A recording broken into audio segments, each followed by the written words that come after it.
Arunachal word Sanskrit से लिया गया है, जिसका मीनिंग होता है सनराइज।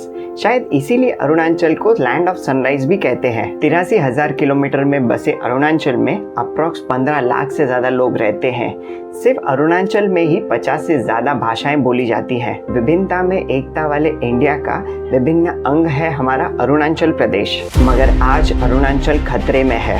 हाल ही में चाइना के ऑफिशियल न्यूज़पेपर में चाइनीज मैप रिलीज हुआ है, जिसमें अरुणाचल के कई हिस्से चाइनीज मैप में इंक्लूड किए गए हैं। चाइना ने LAC के साथ अप्रॉक्स 2000 किलोमीटर का एरिया इलीगली अपने मैप में शो किया है। चाइना ने इसी साल अप्रैल में एक ऐसा ही मैप रिलीज किया था, जिसमें इंडिया के कई एरियाज को न सिर्फ अपना बताया बल्कि उनके नाम भी चेंज कर दिए थे। सिर्फ इतना ही नहीं, अरुणाचल की राजधानी ईटानगर के नजदीकी एरिया का नाम भी चाइना ने चेंज कर दिया था। चाइना ने कभी भी अरुणाचल प्रदेश को इंडिया का हिस्सा माना ही नहीं है। वो तो इसे दक्षिण तिब्बत कहता है। चाइना तो सामने ब्लेम करता है कि इंडिया ने दक्षिण तिब्बत का हिस्सा भारत में जोड़ के अरुणाचल प्रदेश बना दिया है। अब ऐसा नहीं है कि हम चाइना के सामने बेबस हैं।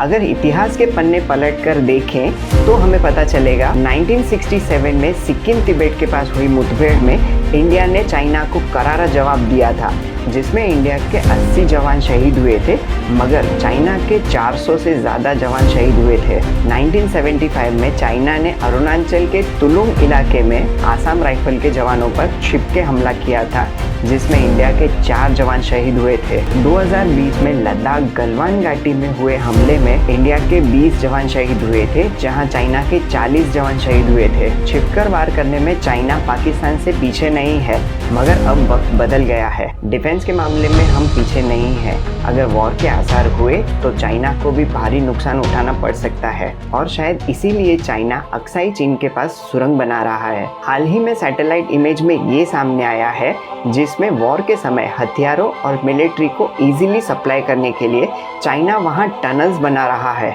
G20 समिट को जहां ज़्यादा दिन बाकी नहीं है, वहां ऐसी खबर आना अच्छी बात तो नहीं है।